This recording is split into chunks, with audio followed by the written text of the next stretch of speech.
بسم اللہ الرحمن الرحیم۔ السلام علیکم ورحمۃ اللہ وبرکاتہ۔ معزز ناظرین، سب سے پہلے حضور نبی کریم صلی اللہ علیہ وآلہ وسلم کی برگاہ ناز میں درود شریف کا نذرانہ پیش کریں۔ اللہم صلی علی سیدنا و مولانا محمد وعلی آل سیدنا و مولانا محمد وبارک وسلم وصلی علیہ۔ امین و ناظرین، آپ سن رہے ہیں پاک مسلم وائس۔ آج کا ہمارا موضوع ہے باب کرم پر ملک الموت کا اجازت طلب کرنا۔ آج کی ویڈیو میں ہم جانیں گے کہ ملک الموت حضور نبی کریم صلی اللہ علیہ وآلہ وسلم کی بارگاہ میں کیسے حاضر ہوئے، کس صورت میں گئے، کس چیز کی اجازت طلب کرنے لگے۔ تمام سوالات کے جوابات جاننے کے لیے ویڈیو کے انڈ تک ہمارے ساتھ جڑے رہیں، اور اگر آپ ہمارے چینل پر نئے ہیں، مزید اسلامی واقعات سننے کے لیے ہمارے چینل کو سبسکرائب کر لیں۔ حضرت ابن عباس رضی اللہ عنہ سے منقول ہے، حضور نبی کریم صلی اللہ علیہ وآلہ وسلم کے وصال کے دن اللہ تعالیٰ نے ملک الموت کو حکم فرمایا کہ زمین پر میرے حبیب محمد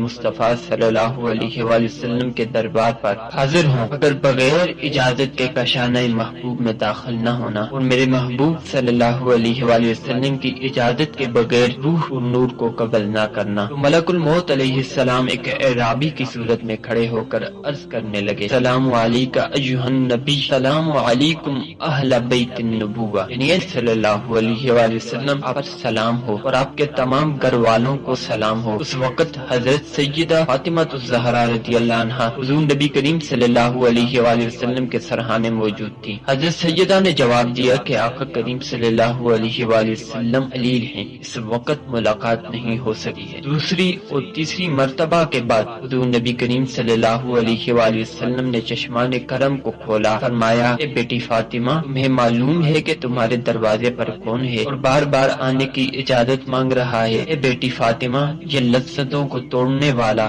خواہشوں اور تمناؤں کو کچلنے والا، بیویوں کو بیوہ بنانے والا، بچوں اور بچیوں کو یتیم کرنے والا ہے، یعنی ملک الموت ہے۔ حضرت سیدہ فاطمہ الزہرا رضی اللہ عنہا نے جب یہ سنا تو رونے لگی۔ حضور نبی کریم صلی اللہ علیہ وآلہ وسلم نے فرمایا، اے میری بیٹی فاطمہ، تم رویا نہ کرو، اس لیے کہ تمہارے رونے سے حاملین عرش روتے ہیں۔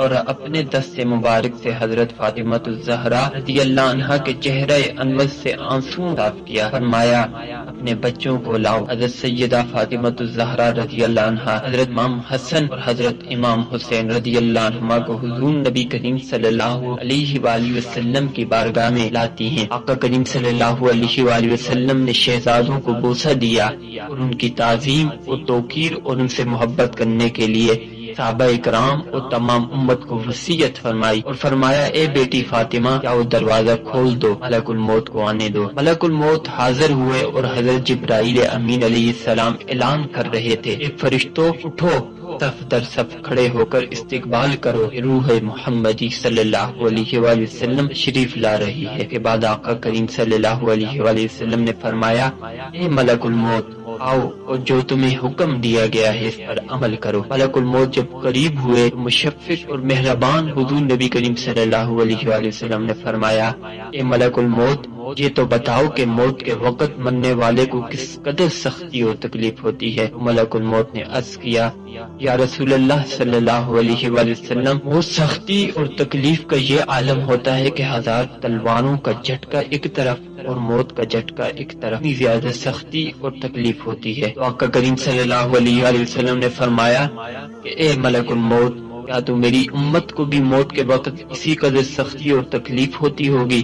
تو ملک الموت نے عرض کیا، ہاں، ہر مرنے والے کو اس قدر سختی اور تکلیف ہوتی ہے۔ تو حضور نبی کریم صلی اللہ علیہ وآلہ وسلم نے فرمایا، اے ملک الموت، میں اس وقت تک تم کو اپنی روح کے قبض کرنے کی اجازت نہیں دوں گا جب تک یہ فیصلہ نہ ہو جائے کہ قیامت تک میری تمام امت کو موت کے وقت جو سختی اور تکلیف ہونے والی ہو، ان تمام سختیوں اور تکلیفوں کو اکٹھا کر کے میرے وصال کے وقت مجھ پر ڈال دیا جائے اور میں گوارا کر لوں، مگر میری امت کو تکلیف ہو، میں گوارا نہیں کر سکتا۔ سامعین و ناظرین، یہ حضور نبی کریم علیہ الصلوۃ والسلام اتنے مہربان، اتنے مشفق، اتنی اپنی امت کی فکر کرنے والے تھے کہ موت کی سختی کے وقت بھی ملک الموت کو یہی کہتے ہیں کہ میری امت کو موت کے وقت سختی نہ ہو، ان کی سختی کا بوجھ بھی مجھ پہ ڈال دے۔ حالانکہ حضور نبی کریم صلی اللہ علیہ وآلہ وسلم کے لیے پوری کائنات کو بنایا گیا، لیکن پھر بھی حضور نبی کریم صلی اللہ علیہ وآلہ وسلم اپنی امت کے بارے میں سوچ رہے ہیں۔ ہم کتنے ہی خوش نصیب ہیں، کیوں نہ حضور نبی کریم صلی اللہ علیہ وآلہ وسلم کا ذکر خیر ہم کریں۔ امین و ناظرین، اپنا معمول بنا لیں، روزانہ حضور نبی کریم صلی اللہ علیہ وآلہ وسلم کی بارگاہ ناز میں